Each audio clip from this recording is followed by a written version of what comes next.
वर्ष के अंदर हमने मल्टीपल बैठक करी,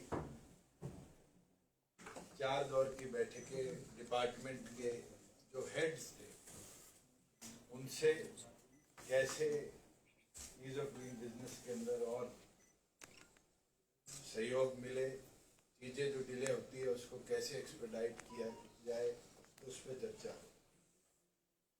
एक बैठक हमने जो हरियाणा के 17-18 बड़े उद्योग और चेंबर्स हैं उनके हेड्स के साथ करी गुड़गांव के अंदर। हमने तमाम विधायक और सांसदों को भी लिखकर उनके सुझाव मांगने का काम किया और हमारी पॉलिसी का जो ड्राफ्ट था उसको ऑनलाइन अपलोड कर छोटी इंडस्ट्री और छोटी इंडस्ट्री के साथ साथ अलग अलग व्यवसाय से जुड़े लोग, चाहे वो फार्मर प्रोड्यूसर ऑर्गेनाइजेशन हो, चाहे एमएसएमईज हो, उनके व्यू पॉइंट्स को भी अडॉप्ट करने का काम किया है। हमारी जो नई एम्प्लॉयमेंट पॉलिसी, इस HEEP का एक ही टारगेट है कि प्रदेश में जहां निवेश बढ़े, इंडस्ट्रीज आए, वहीं छोटे व्यवसाय को एक ताकत मिले और जो हमारे बैकवर्ड ब्लॉक्स हैं उसके अंदर कहीं ना कहीं छोटे व्यवसाय अलग अलग तरीके डेवलप। इसके अंदर हमने टारगेट लिया है कि 2 लाख करोड़ तक की इन्वेस्टमेंट्स हरियाणा प्रदेश के अंदर हम डाइवर्ट कर पाएंगे, जिससे अप्रोक्सीमेटली 5 लाख से ज़्यादा रोजगार के अवसर हम प्रदेश के अंदर बना पाएंगे। इकोसिस्टम प्रदेश में ऐसा बनाएंगे जिससे इंडस्ट्रीज प्रदेश की तरफ डाइवर्ट हो और केवल मात्र बड़ी इंडस्ट्रीज नहीं, छोटी इंडस्ट्रीज, खास तौर पर एंसिलरीज जो है उनको भी एक नई ऊर्जा देने का काम है।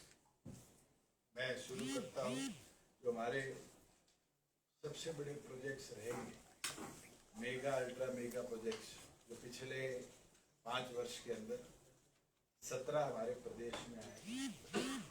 और ख़ास तौर पर अगर हम देखें तो ATL जैसी बड़ी कंपनी जो वर्ल्ड की लार्जेस्ट लिथियम बैटरी मैन्युफैक्चरर है, उसने 550 करोड़ रुपए लैंड में निवेश करके 7,500 करोड़ की इन्वेस्टमेंट से IMT सोना जो रोजका मेरू केंद्र है उसके अंदर अपनी इस्टेब्लिशमेंट शुरू कर दी है। और उनका टारगेट है कि बाय दिसंबर 2021 जनवरी 2022 वो अपने प्रोडक्शन फेज को स्टार्ट करने का काम करें।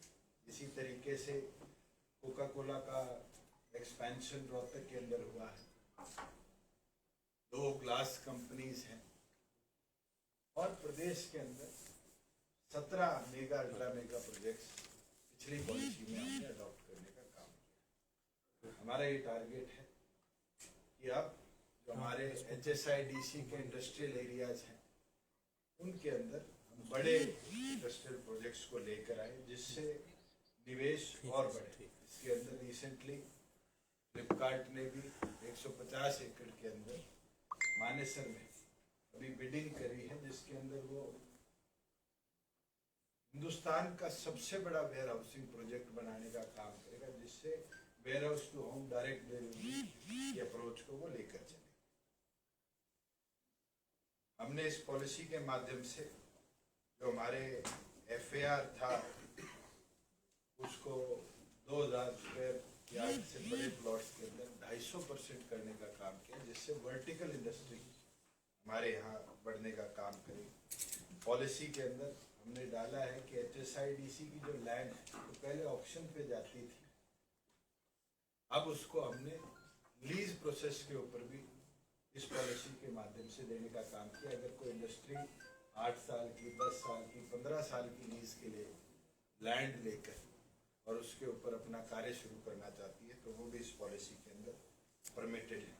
मैं खास चीज आपको बताना चाहूँगा कि इस पॉलिसी के अंदर 8 हमने थ्रस्ट सेक्टर लिए, जिसके अंदर सबसे इम्पोर्टेंट जो हमने लिया है वो है agro based food processing and allied industry, light engineering auto components, auto textile and material, electronic system, design and manufacturing, और जो सबसे इम्पोर्टेंट है आगे जो मेक इन इंडिया का भी पार्ट है वो है डिफेंस एंड एरोस्पेस मैन्युफैक्चरिंग। और पिछले दिनों प्रदेश ने एक मेडिकल पार्क और एक बल्क ड्रग पार्क जो अप्लाई किया था सेंट्रल गवर्नमेंट की पॉलिसी के तहत, उसके अंदर फार्मा एंड मेडिकल सर्विसेज, क्योंकि हमारे पास पेट्रोलियम का हब पानीपत है, उसके अंदर केमिकल एंड पेट्रोलियम, और जो आने वाले भविष्य को देखते हुए एक नया इंडस्ट्रियलाइजेशन का स्वरूप है, उसको देखते हुए large scale energy and data storage एक ट्रस्ट सेक्टर हमारी इस पॉलिसी के अंदर है। इस पॉलिसी के अंदर हरियाणा के युवाओं के लिए हमारी 75% हिस्सेदारी की जो सोच है उसको आगे ले जाते हुए हमने कदम उठाया है कि हरियाणा प्रदेश के अंदर अगर कोई हरियाणा के एम्प्लॉयज की गारंटी देता है और 50% से अधिक लोकल एम्प्लॉय रखता है तो पर एम्प्लॉय हम उसको 10 साल तक 48,000 रुपया प्रति हरियाणा के कर्मचारी, हरियाणा का एम्प्लॉय उस इंडस्ट्री को सपोर्ट करने का काम करेंगे, जिससे स्टेट शेयर और एम्प्लॉय शेयर के माध्यम से ज़्यादा हरियाणा के युवाओं को हम रोजगार दे पाए, एमएसएमईज को और थ्रस्ट मिले। इसके लिए हमने एक नया कदम उठाया है, जिसके अंदर मैं पॉइंट बाय पॉइंट अगर आपको टच कर पाऊँ कि हम पंचायत की लैंड को लीज के ऊपर देने का प्रावधान कर रहे हैं, जहाँ पर नॉन एग्रीकल्चर लैंड जो है सरप्लस ग्राम पंचायत के पास है, जो आज के दिन किसी और उपयोग में नहीं आती, उसको ग्राम पंचायत अगर लीज पे देना चाहे तो उसको भी इंडस्ट्रियल एरिया देता है। उसके अंदर कुछ स्पेसिफिकेशन रहेगी कि रोड कनेक्टेड होनी चाहिए, डेवलपमेंट जो है वो इंडस्ट्री स्वयं करेगी, उन चीज़ों को देखने के लिए हम करेंगे। इसके अंदर ग्रामीण उद्योग विकास योजना हमने जरूर रखी है, जिसके अंदर 15% कैपिटल सब्सिडी 20 लाख तक अगर कोई ग्रामीण उद्योग लगाना चाहता है, और 7% इंटरेस्ट सब्सिडी 8 लाख तक उसको गांव में उद्योग लगाने के लिए हम देंगे। और अगर वो जनरेटर लगाना चाहता है तो उस जनरेटर के लिए भी 50% सब्सिडी हम इस पॉलिसी के अंदर देने का काम करें। नए एंटरप्रेन्योर्स हरियाणा के अंदर आए, आम घर का बच्चा भी अपना उद्योग लगा पाए, उसको स्टार्टअप के लिए हमारे इस पॉलिसी के माध्यम से अगर वो किसी यूनिवर्सिटी से, किसी टेक्निकल इंस्टीट्यूट से, एनआईटी, आईआईटी से टाइप कर कोई प्रोग्राम शुरू करता है तो उसको स्टार्टअप फंड 5 लाख के तौर पर हम देने का काम करेंगे। अगर कोई बिल्कुल फ्रेश स्टार्टअप इंडिपेंडेंटली करता है तो उसको 8% इंटरेस्ट सब्सिडी हम 20 लाख तक देंगे। सीड इन ग्रांट 10 लाख रुपए उसके स्टार्टअप करने के लिए देंगे, और 100% नेट SGST जो स्टेट का GST है उसकी रिम्बर्समेंट 7 साल तक with a cap of 1% of FCI हम इसके अंदर एडिशनल देने का काम करें।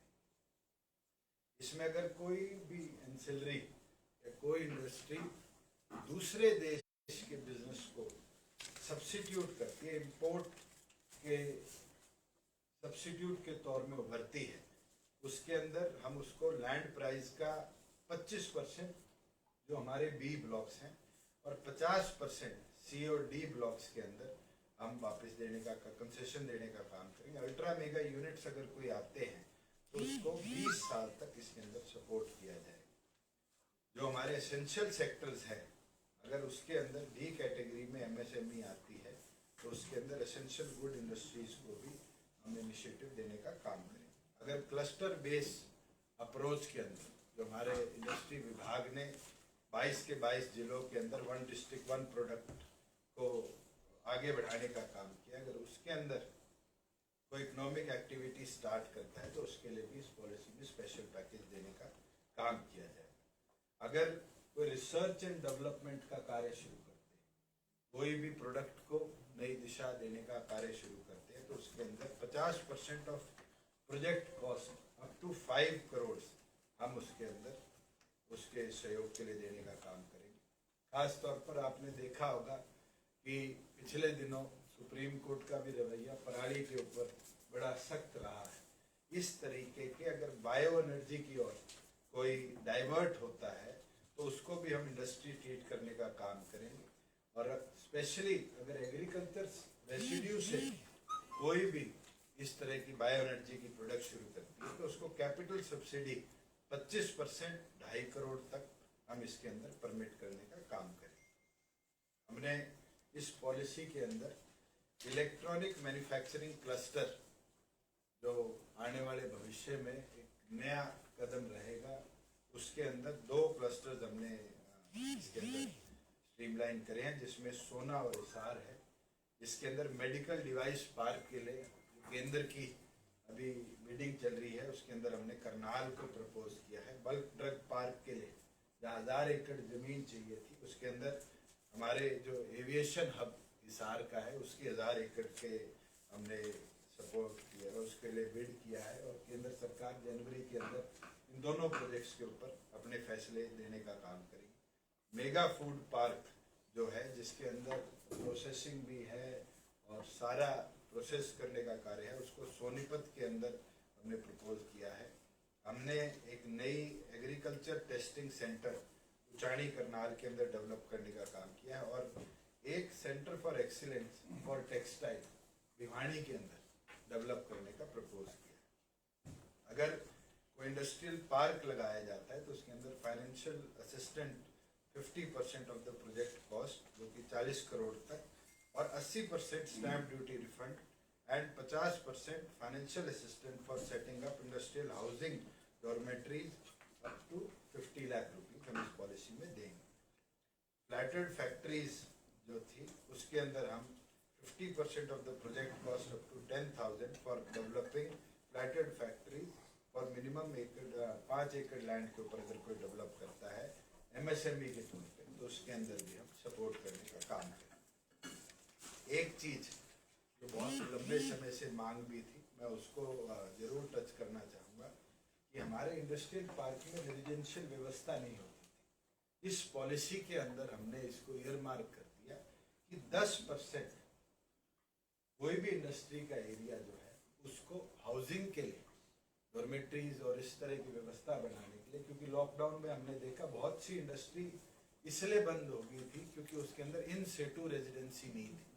इसकी पॉलिसी के अंदर हमने ये कदम इसीलिए उठाया है कि इन सेटू रेजिडेंसी के लिए 10% आप इंडस्ट्रियल प्लॉट के अंदर बना सकते हैं, जिसका FAR 250%। लगभग 10% की बात करूँ तो 5 फ्लोर तक की रेजिडेंसीज आज इंडस्ट्री के अंदर हम परमिट करने का काम करें।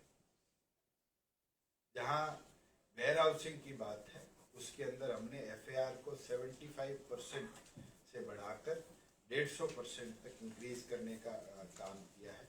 अगर कोई डाटा सेंटर्स डेवलप करता है, बड़े डाटा स्टोरेज बैंक्स बनाता है, पहले हमारी पॉलिसी के अंदर था कि उसको IT में ट्रीट किया जाता था और उसके अंदर पार्किंग और अलग अलग प्रोविजंस के कारण डेवलपमेंट नहीं होती थी। इसके अंदर हमने उस सब चीज को एग्जेम्पशन देकर एडिशनल सपोर्ट दिया है, क्योंकि आने वाले समय में जिस तरह की प्राइवेसी पॉलिसी की दुनिया भर के अंदर बात हो रही है, अगर डाटा बैंक्स इंडिया के अंदर बनेंगे तो हरियाणा एक एफिशिएंट एरिया है, एक प्रोडक्टिव एरिया है और उसके अंदर हरियाणा को एक बड़ी ताकत के तौर पे देखा जाएगा। जहाँ जनरल इंडस्ट्री के लिए पहले FAR 50% था और 150% तक परमिट किया जाता था, उसको भी हमने बढ़ाकर 200% तक ले जाने का काम किया है। जहाँ नए लेबर रिफॉर्म्स की बात दुनिया भर में करी जा रही थी, देश के अंदर भी जहाँ 19 लेबर कोड्स थे उनको कन्वर्ट करके अब केंद्र सरकार ने 4 लेबर कोड्स के अंदर रिफॉर्म कर दिया है। उसके लिए भी हमने बैठक करी है और जैसे ही केंद्र सरकार से उसके रूल्स नोटिफाई होंगे, साथ ही साथ प्रदेश के अंदर उनके अंदर चेंज किए जाएंगे। जहाँ बात एमएसएमई की करी जाती है। मैं स्पेसिफिकली एमएसएमई को टच करूंगा क्योंकि अब 500 करोड़ तक के निवेश वाला कोई भी व्यवसाय एमएसएमई का पार्ट है। उसके अंदर हमने स्पेसिफिक कदम उठाने का काम किया है। मैं सबसे इम्पोर्टेंट चीज़ है कि हम 5 से 7% up to 8 lakh rupees for 7 years देने का काम करें। जहाँ लीन मैन्युफैक्चरिंग कम्पिटिटिव स्कीम है जो कि एक नया कदम है, उसके अंदर reimbursement 20% on the cost of hiring on lean manufacturing consultant. अगर कोई अपनी मैन्युफैक्चरिंग को और आगे ले जाने के लिए कंसल्टेंट हायर करता है और एक नया यूनिट इस्टेब्लिश करता है, उसके लिए भी हम 9 लाख तक का मिनी क्लस्टर पर सालाना 10 यूनिट तक का सपोर्ट करने का काम करें।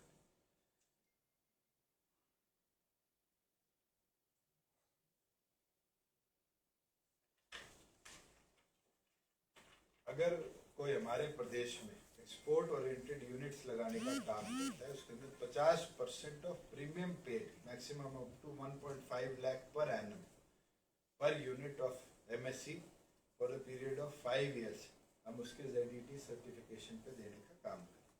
अगर कोई इलेक्ट्रॉनिक मैन्युफैक्चरिंग के अंदर आता है तो उसके अंदर हम कंट्रीब्यूट करेंगे, स्पेशली जो हमारे इलेक्ट्रॉनिक क्लस्टर्स हैं सोना और हिसार के अंदर, उसके अंदर 50% of the project cost up to 30 crore rupees हम सपोर्ट करने का काम करें। जो हमारे इंडस्ट्रियल पार्क्स हैं उसके अंदर हम अगर कोई इंडस्ट्रियल हाउसिंग और इस तरह की व्यवस्था बनाता है, उसके अंदर 50% उसको कॉस्ट ऑफ बिल्डिंग सब्सिट्यूट करने का काम करें।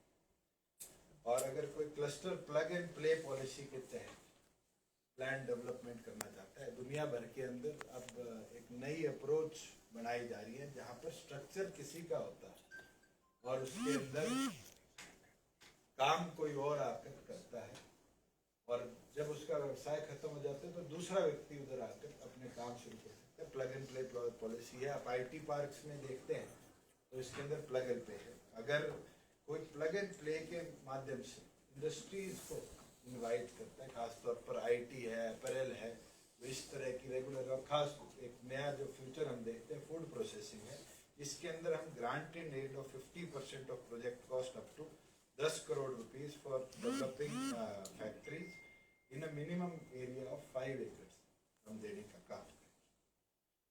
एक चीज मैं आपको बताना चाहूँगा कि पिछले हमारी पॉलिसी के अंदर जहाँ 140 ब्लॉक्स को डिवाइड किया गया था, 13 A सेक्टर में थे, 23 B में थे, 56 C में थे और 48 D में थे। हमने पूरे हरियाणा के अंदर ग्रेडिंग कर उस पूरे क्लस्टर अप्रोच को और ब्लॉक अप्रोच को रिवाइज भी किया, जिसके अंदर लोकल एरिया के अंदर किस तरीके से टाइमली इंडस्ट्री डेवलप, उसको देखते हुए पूरे हरियाणा को रिवाइज कर अब A ब्लॉक के अंदर 13 हमने ब्लॉक्स डाले हैं, जिसमें 5 को B ब्लॉक से अपग्रेड किया गया है और 5 को ही A से B में ले जाया गया है। वही B ब्लॉक को अंदर 23 की बजाय 21 ब्लॉक्स रहेंगे, C के अंदर 56 की बजाय अब 40 ब्लॉक रहेंगे, और एक जो थ्रस्ट है एडिशनल फाइनेंशियल सपोर्ट का, वो D ब्लॉक के अंदर हम अधिकतम दे रहे हैं, उसको हमने 48 से बढ़ाकर 60 करने का काम किया है, जिसके अंदर खास तौर पर जो हमारे रूरल ब्लॉक्स हैं, हमने पीछे भी इंडस्ट्रीज इम्पैक्ट्स खोले हैं। खास तौर पर एक का मैं उद्घाटन करके आया ऐलनाबाद के अंदर, जहाँ पर हैवी मेटल कटिंग के ऊपर इम्पैक्ट्स बनाया गया। इसी तरह का क्लस्टर अप्रोच कलायत के अंदर हमने इनॉग्रेट किया था, जिसमें राइस की ग्रेडिंग की मशीन लगभग 2.5 करोड़ के सीड फंड से स्टेट सपोर्ट से लगाई गई थी। ऐसे छोटे छोटे MSMEs भी आए, उसके लिए इस ब्लॉक को हमने चेंज किया है। इसमें इंडस्ट्रियलाइजेशन ब्लॉक में कितनी है, उसके अंदर 45% वेटेज थी। सोशो इकोनॉमिक डेवलपमेंट कितनी है, वहाँ पर पॉपुलेशन कितनी है, अर्बनाइजेशन कितनी है, उसकी 15% वेटेज थी। Location advantage NCR region NCR से बाहर है कितना है, उसके लिए 20% थे। इंफ्रास्ट्रक्चर गवर्नमेंट की तरफ से वहाँ कितना दिया गया है, 15% उसके लिए थे। और स्किल डेवलपमेंट, जो कि आने वाले भविष्य के अंदर हमारे ट्रेनिंग का एक बहुत बड़ा पार्ट रहेगा, उसके लिए भी हमने अलग से ग्रेडिंग करी गई थी। और जिससे प्रदेश के अंदर अधिकतम जो हमारा नॉन अर्बनाइज्ड एरिया था, जो आज भी रूरल बैकग्राउंड से जुड़ा हुआ है, जहाँ पर आज गांव के बच्चे को इंडस्ट्रियलाइजेशन की ओर सहयोग मिले, इसको देखते हुए हमने एक कदम उठाया है कि डी ब्लॉक के अंदर हम कई चीज़ों पे अप टू 100% तक फाइनेंशियल एड और फाइनेंशियल सपोर्ट देने का काम।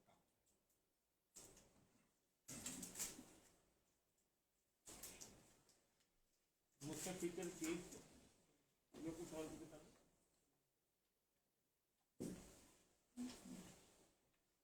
बातचीत में आ जाए ये बताएं कुछ तैयारी करके आ रहे हो तो बताइए। चलो अब आपके सवाल ले लेता हूँ, उसमें आएगा। ये सर पिछली जो पॉलिसी थी एम्प्लॉयमेंट और इंडस्ट्रियलिस्ट की, उसमें कितने परसेंटेज सफलता मिली?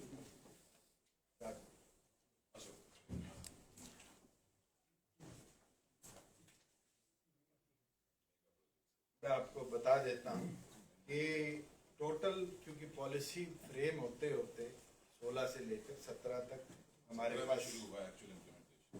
कोई प्रोजेक्ट्स नहीं आए थे, मगर 17 के अंदर हमारे पास 649 छोटे प्रोजेक्ट आए थे।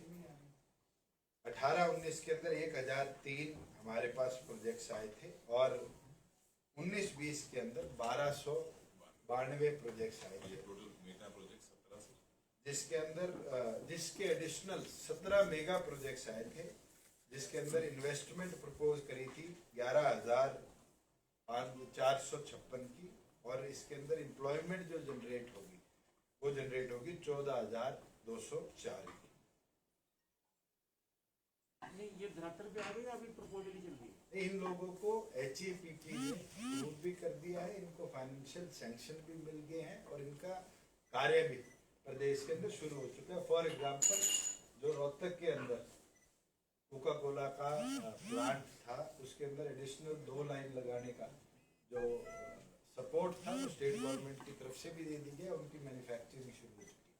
ATL का जो फैसला था, इसके अंदर 7,500 करोड़ की उनकी इंडस्ट्री इन्वेस्टमेंट थी, 5,500 करोड़ की लैंड इन्वेस्टमेंट थी।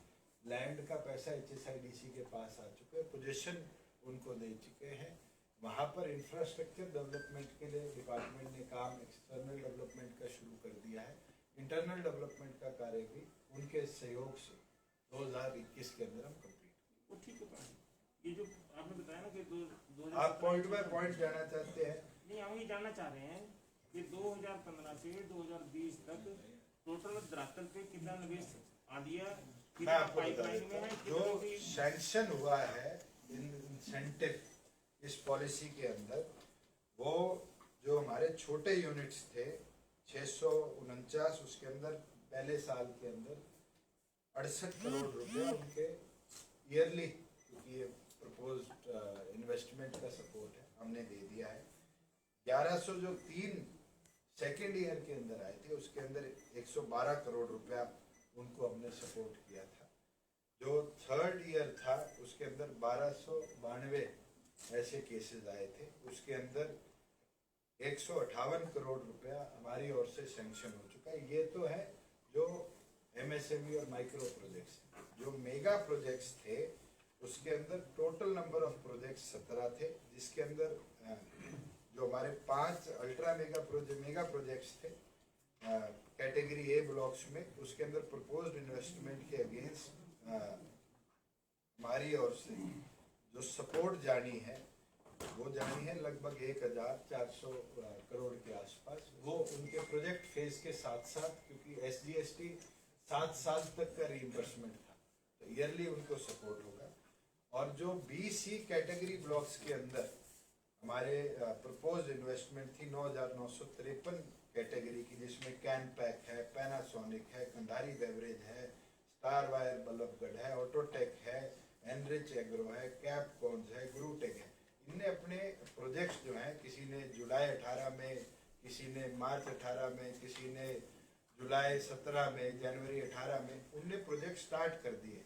तो जैसे जैसे उनके प्रोजेक्ट बेस्ड इंसेंटिव आएगा, साथ के साथ स्टेट गवर्नमेंट धरातल पे जो पहले, क्योंकि जब आप सरकार के सभी थे तो अभी एक विषय पूछे थे कि देश में निवेश कितना हुआ। अब क्योंकि आप मंत्री हैं, अगर पूरा डाटा होगा 5 साल में निवेश कितना, 5 साल का तो नहीं, मैं आपको 3 साल का निवेश तो जरूर बता आप तो सकता 1 हूँ। साल से हैं वैसे सरकार में, 2 साल का नहीं, जो पॉलिसी इम्प्लीमेंटेशन 17 से लेकर 20 तक 15 से 20 15 में साल। अनाउंस हुई थी, रूल्स फ्रेम करते करते पॉलिसी का जो फर्स्ट बेनिफिट लिया गया था वो 2017 से लिया। इस 17 से पहले पुराने वाली चल रही होगी। उसका क्योंकि उसके अंदर कोई स्पेसिफिक बेनिफिट किसी पॉलिसी के तहत नहीं दिया हम गया। बेनिफिट की बात नहीं कर रहे, निवेश क्या है, बेनिफिट 1 रुपये का भी नहीं दिया हो, निवेश कितना है मैं आपको अलग से इसका डाटा वो दे दें। फिक्स कैपिटल इन्वेस्टमेंट का डेटा होता है इकोनॉमिक सर्वे में, वो दे दें। भूषण जी कोई एक एक में हमारी सर रैंकिंग गई है। हमने अभी बात किया कि हम कई एस्पेक्ट्स पे काम कर रहे हैं, तो उसका रीजन क्या है sir? Ease of doing business के अंदर जो पिछले वर्ष के अंदर कोविड के अंदर से डिटेल मांगी गई थी इंडस्ट्री की, जिन जिनने निवेश किया उनको टेलीफोनिकली सेंट्रल गवर्नमेंट ने फोन किया। इसके ऊपर 2 बार डिपार्टमेंट ने क्लियर ब्रीफिंग भी दे दी है, क्योंकि प्रॉपर कोऑर्डिनेशन नहीं हो पाई थी और जो ग्रेडिंग प्रोसेस था उस कारण हमारी ईज ऑफ डूइंग बिजनेस में रैंकिंग जो पहले 3 पे थी वो ड्रॉप डाउन हुई थी। मेरा ये मानना है कि अब हमारी नई पॉलिसी के बाद इन्वेस्टमेंट भी बढ़ेगी और हमारी रैंकिंग वापस टॉप 3 के अंदर। भूषण जी सवाल एक ये था, जो अपने पंचायती लैंड का बाकी नॉन एग्रीकल्चर जो लैंड है वो इंडस्ट्रियल यूज में आ सकती है, तो ये कौन डिसाइड करेगा? पंचायतों की मंजूरी जरूरी होगी इसके या अंदर सरकार की पंचायत और इंडस्ट्री और एक इसको थोड़ा सा ऐड कर दूं, और अगर कोई पंचायत देना चाहे सरकार ना देना चाहे उस स्थिति में क्या होगा? और इसको थोड़ा सा 5 लाख जो आपने रोजगार की बात कही है, इसकी कोई समय सीमा तय की गई 1 साल में, 2 साल में, या अगले 5 साल में? आप आपके दोनों सवालों को मैं जवाब दे दूं। तो पहला सवाल आपका अच्छा है, क्योंकि बहुत इंपॉर्टेंट है, पंचायत या गवर्नमेंट तय करे। इसके अंदर यही निर्णय लिया गया है कि पंचायत और ग्राम सभा पहले इसको तय करेगी कि ईयर मार्क करके हम किस लैंड को देना चाहते हैं, और वो इंडस्ट्रियल डिपार्टमेंट की वेबसाइट पर इसको अपलोड करेगी। वहाँ पर अगर कोई इन्वेस्टर चाहता है उसको लेना, जैसे एग्रीकल्चर लैंड की ऑक्शन होती है उस प्रकार से ओपन ऑक्शन के माध्यम से रेट फिक्स करके अबव हमने उसके अंदर मिनिमम भी रखा है कि जो हरियाणा का सबसे हाईएस्ट एग्रीकल्चर बिड जाएगी किसी भी गांव की लैंड की, उसका मिनिमम 2 टाइम्स पर एनम हम इसको करेंगे, और उससे ऊपर जितना भी होगा वो लीज रेट तय किया जाएगा to a extent of maximum 33 years. और उसके अंदर अगर कोई इंडस्ट्री आएगी तो उसको ईडीसी आईडीसी अपने स्वयं पैसों से खर्चनी पड़ेगी। पंचायत को तो केवल मात्र बैरन लैंड के बदले में वहाँ पर रेवेन्यू वन होगा। पॉलिसी के अंदर हमने ये भी रखा है कि लोकल एम्प्लॉयमेंट जनरेशन के भी प्रोग्राम उन आसपास के लगते हुए ग्राम पंचायतों के लिए वो इंडस्ट्री डेवलप। और दूसरा सवाल जो आपका था, एक बार रिपीट। 5 लाख रोजगार। 5 लाख रोजगार का हमारा टारगेट है, जो 2 लाख करोड़ की निवेश के ऊपर अगले 5 साल में हम अचीव करेंगे, जिसका पहला कदम मैं ये मानता हूँ, जैसे एटीएल ने 7,500 करोड़ से निवेश से लगभग 1500 एम्प्लॉयमेंट के अवसर सोना के अंदर जनरेट करने का काम किया। MSME, agri based business, IT, automobiles, aerospace defence, इन तमाम थ्रस्ट सेक्टर्स के अंदर हम काम करके अगले 5 साल में अचीव करेंगे। विषय जी, आपका एक बयान आया था जिसमें आपने कहा था कि जो किसानों का मसला है वो 24 से 48। पहले एक बार इंडस्ट्री साइलो के लिए जो पहले सरकार थी, बीजेपी सरकार थी, खट्टर जी की सरकार थी, उसके लिए लैंड नहीं दी जाती थी केंद्र सरकार द्वारा। आपके गठबंधन की सरकार में जो है साइलो के लिए जो लैंड दिया जाना, उसके बारे में आप क्या कहना चाहेंगे? साइलो की लैंड लीज एफसीआई द्वारा किसी भी प्राइवेट कॉम्पिटिटर के साथ टाइप से स्टेट ने स्पेसिफिक साइलो के लिए कोई पॉलिसी नहीं बना रखी as per food and supply department. जहाँ इंडस्ट्री की बात है, silo is not industry, it's a storage space of grain. जहाँ प्रोसेसिंग शुरू होगी उसके अंदर जरूर हम एडिशनल सपोर्ट देंगे। सबसे मेरा ये है कि जिस तरह से आपने कहा कि तमाम रोजगार के लिए पॉलिसीज बन रहे हैं, जहाँ तक हमें समझ में आता है, जो मेगा प्रोजेक्ट्स का आपने हवाला दिया, मदर यूनिट्स कौन सी आ रही है, मैन्युफैक्चरिंग सोना का शायद एग्जांपल आपने दिया था बैटरी का, ऐसे कौन से बड़े प्रोजेक्ट्स हैं जिसके हिसाब से ये इन्वेस्टमेंट होगा जो पाइपलाइन में चल रहे हैं? देखो, जहाँ मदर इन्वेस्टमेंट की बात है, सीडिंग जो हम सेक्टर की बात करते हैं, ट्रस्ट सेक्टर की, मुझे एक चीज आपके साथ साझी करनी है। निरंतर अलग अलग इंडस्ट्री से हम चर्चा में, और एक कहावत है कि शहद वाली मक्खियां अपने आप नहीं आती, वहाँ क्वीन बी को लाना बहुत जरूरी है। और मारुति आई तो मारुति की एंसिलरीज आई, होंडा आई तो होंडा की एंसिलरीज आई, हीरो होंडा अलग अलग हुई तो उनकी एंसिलरीज अलग डेवलप हुई। धीरे धीरे करके हमारे जेसीबी है और है, बड़े बड़े सेक्टर्स आए, और उसके कारण हरियाणा के अंदर ऑटोमोबाइल दुनिया का एक हब बना। आज मारुति हमारे साथ फाइनल स्टेजेस पे टॉक्स पे है, और खरखोदा के अंदर 900 एकड़ के अंदर अपना प्लांट एडिशनल लगाएगी। अगर वो प्लांट आता है तो खरखोदा के आसपास के इलाके में एक बहुत बड़ी डेवलपमेंट। मैं पिछले दिनों दिल्ली के अंदर जो हमारे फुटवेयर डेवलपर्स हैं, जो दिल्ली से बहादुरगढ़ में पहुंचे हैं, मेरी उनसे भी चर्चा हुई है। उनने भी अपने एडिशनल यूनिट्स लगाने के लिए, और खास तौर पर वो इस पॉलिसी का इंतजार कर रहे थे जिसका बेनिफिट उठाकर वो जो सी और डी कैटेगरी एरियाज हैं वहाँ पर ले जाना चाहते हैं। इसी तरीके से दिल्ली के अंदर कूलर मैन्युफैक्चरिंग, जो हमारे गर्मियों के कूलर होते हैं, उसकी मैन्युफैक्चरिंग का हब जो था उसको हरासमेंट हो रही है, एक्सपेंशन की स्पेस नहीं है। मेरी उनसे भी चर्चा हुई है, वो भी चाह रहे हैं कि एक स्पेसिफिक हमारे HSIDC का एरिया निर्धारित किया जाए तो केवल मात्र कूलर मैन्युफैक्चरिंग के ऊपर काम करे। इसी तरीके से आपने देखा होगा कि पिछले दिनों ग्रेटर नोएडा के अंदर बहुत अधिकतम मोबाइल कंपनीज ने अपने प्लांट्स लगाए। ATL का प्लांट सोना के अंदर लगा है।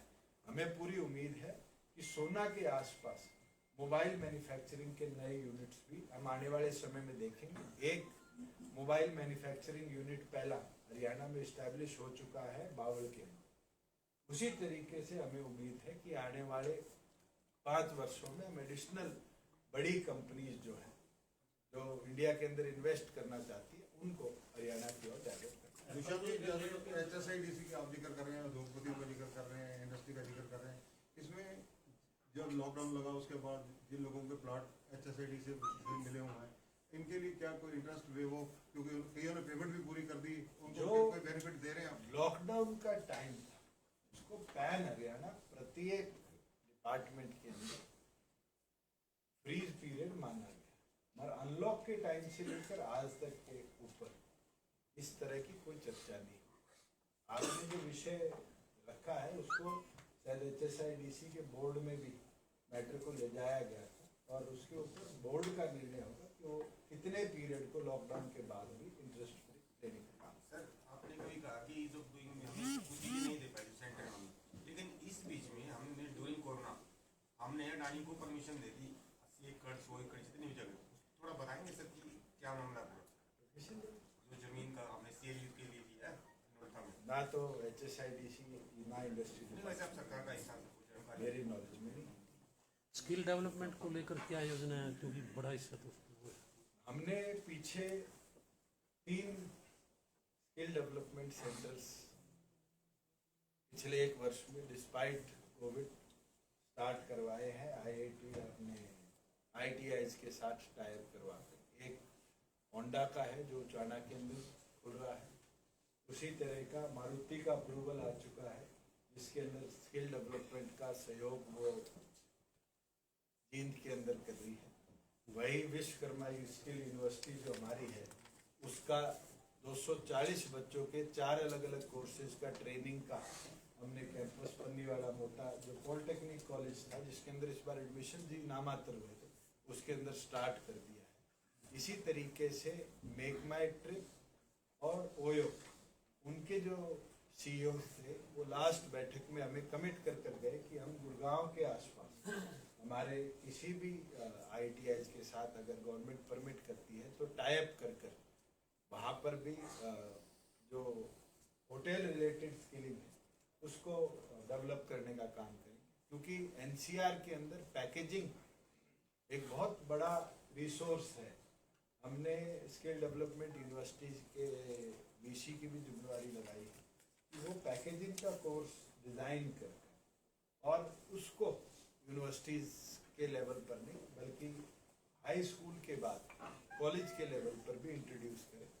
एक इस पॉलिसी के अंदर ज़रूर मैं आपके साथ साझा करूँगा कि हम अगले एजुकेशन ईयर के लिए एक बिहेवियर अडेप्टेबिलिटी का 3 महीने का कोर्स मैंडेटरी करेंगे जिसके अंदर एम्प्लॉयमेंट रिलेटेड जो एक बिहेवियर है उसको भी कॉलेज के छात्रों को हमारे ITIs के छात्रों को हम दे पाए, जिससे एटलीस्ट जो एक ग्लास सीलिंग है कि हरियाणा का बच्चा नौकरी नहीं कर पाए उसको हम तोड़ पाएंगे और सर्टिफिकेशन के साथ एम्प्लॉयर को ये विश्वास दिलाएंगे कि आपके पास क्वालिफाइड स्किल्ड बच्चा है। ये जो आपने प्रावधान 150 किया है, एकड़ जो 150 एकड़ लैंड पे जो वेयर हाउस बना रहे हैं, ये सरकार बनाएगी या किसी बोर्ड से होगा? नहीं, हमने तो लैंड ऑक्शन करी है ऑक्शन करी और उसके अंदर फ्लिपकार्ट का अभी प्रपोजल पहले तो बोर्ड पे जाएगा, बोर्ड अप्रूव करे वो अच्छा, only Flipkart का है। अपनी खुद की इन्वेस्टमेंट से इंडिया का सबसे बड़ा वेयर हाउस बनाने का उनका ये आपने जो प्रावधान किया है रोजगार वाला कि 50% अगर हरियाणा के लोगों को रोजगार देंगे तो हम 48,000 पे 10 साल तक का उनको सपोर्ट करेंगे पर बच्चा पर एम्प्लॉय और एनम पर एनम। जी। लेकिन ये प्रावधान तो 2011 की पॉलिसी में भी चल रहा है। वो 30 और 36 था, 36 और 48। नहीं, उसमें हम जाना मैं ये चाह रहा हूँ, बेशक 36 महंगाई बढ़ गई होगी, 36 का 48 बढ़ गया, लेकिन उसमें तो किसी भी कंपनी ने हमारे से सपोर्ट ही नहीं मांगा, सरकार ने सब्सिडी। जहाँ बात 11 से कर रहे हैं नहीं, मैं पॉलिसी की बात कर रहा हूँ। पॉलिसी की आपको जवाब दे रहा हूँ कि पिछली पॉलिसी के अंदर 75% रिजर्वेशन प्रदेश के युवाओं के लिए नहीं थी। आज इंडस्ट्री अगर हमारे स्किल्ड बच्चों को लेती है 50% से ऊपर लेती है तो फाइनेंशियल सपोर्ट भी उसके लिए एक इंसेंटिव है जिससे लोकल एम्प्लॉयमेंट को बढ़ावा मिलेगा। इंडस्ट्री के लोगों से जब हमारी चर्चा हुई थी गुड़गांव के अंदर, एक उनका भी व्यू पॉइंट था कि अगर हमें स्किल्ड लोकल बच्चा मिलता है तो हमारे कई ओवरहेड्स कम होते हैं। पहला ओवरहेड ट्रांसपोर्टेशन का, दूसरा टाइम का, तीसरा कॉस्ट ऑफ लिविंग का। अगर ये मिनिमम चीजें इंडस्ट्री के ऊपर बर्डन के तौर पे कम हो जाती है तो इनडायरेक्टली 40,000 एक एडिशनल सपोर्ट इंडस्ट्री को रहेगा और उसके लिए हम कमिटेड हैं कि हम स्किल डेवलपमेंट यूनिवर्सिटी का इंडस्ट्री लेबर डिपार्टमेंट के साथ जॉइंट प्रोग्राम चलाएंगे जिसमें जितने हमारे पॉलिटेक्निक हैं, जितने हमारे ITIs हैं, उनके अंदर बच्चों को हम प्रॉपर स्किल भी दे पाए और इंडस्ट्री स्पेसिफिक ट्रेड की ट्रेनिंग भी दे पाए। ये खुद 75% भी हमने एक तो अपना नियम बनाया है जो अभी चलो कोर्ट में डाल दिया, किसी इंडस्ट्री ने डाला कि कोर्ट में स्टे लगते हैं और एक तरह हम कह रहे हैं 50% से ज़्यादा। तो ये क्या है, दोनों का तालमेल कैसे क्या होगा?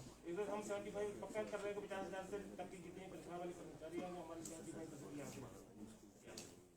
एक तो ये हम कर रहे हैं कानून जब आएगा बन जाएगा।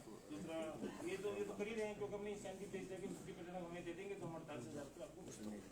मैं इसकी बात करूँ, इसको बेनिफिट वो उठाना ही नहीं चाहते, किसी ने लिया ही नहीं। पहले 36 था, 48 पहले मैंडेटरी नहीं था किसी इंडस्ट्री के अंदर लोकल एम्प्लॉय। जब हम मैंडेटरी कर रहे हैं तो इनडायरेक्टली उनको हम एक इंसेंटिव भी देने का काम कर रहे हैं और इंसेंटिव को बढ़ाया है, कम नहीं।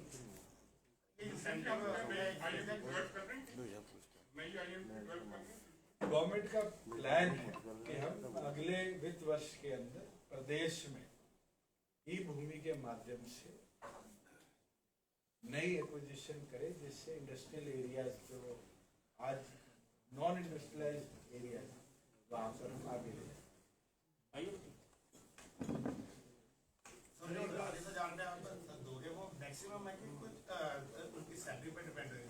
पर एम्प्लॉय 48,000 पर एनम उनको सपोर्ट दिया जाएगा जिसके अंदर कोई भी एम्प्लॉय हरियाणा कंडीशन भी होगी इतने साल में उस एम्प्लॉय को रखने की?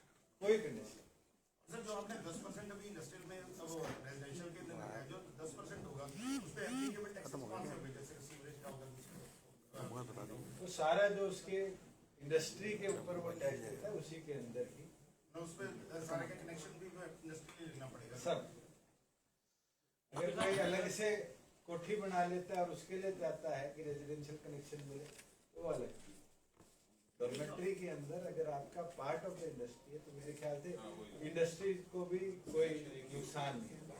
मगर एक चीज आपको मैं बता देता हूँ कि इस पॉलिसी के अंदर, अच्छा हुआ आपने बिजली की बात कर दी, कि हमने अगर कोई एग्रीकल्चर बेस्ड इंडस्ट्री इसके अंदर लगाना चाहता है तो जो हमने एग्रीकल्चर के लिए 2% की सब्सिडी देने का काम, 2 रुपए की सब्सिडी स्टेट में आज इम्प्लीमेंट करी हुई है, उस 2 रुपए की सब्सिडी को हम इस पॉलिसी के अंदर भी एडिशनली ऐड कर लेकर आए हैं और उसके अंदर जो छोटे उद्योग है उसको उसका फायदा मिलता है। कहीं कोई सोचे कि हम एग्रीकल्चर को एग्जेम्प्ट हो जाएगा इलेक्ट्रिसिटी बेनिफिट से, वो नहीं किया जाएगा। अगर वो कोई फूड प्रोसेसिंग लगाता है, कोई एफपीओ और कोई काम करती है एग्रीकल्चर रिलेटेड, मशरूम का प्रोडक्शन का काम शुरू करती है, या कोई मैशनेट सेंटर से भी आगे बढ़कर कोई ग्रीन हाउस लगाता है, तो उसके अंदर भी वो एग्रीकल्चर के 2 रुपए की बिजली की सब्सिडी। जब कोरोना चला था तो कांग्रेस के जो सीनियर लीडर है वो आज 2 करोड़ सिग्नेचर लेकर से जा रहे थे। मैं पहले इंडस्ट्री वाला खत्म कर, इंडस्ट्री वाला जब कोरोना चला था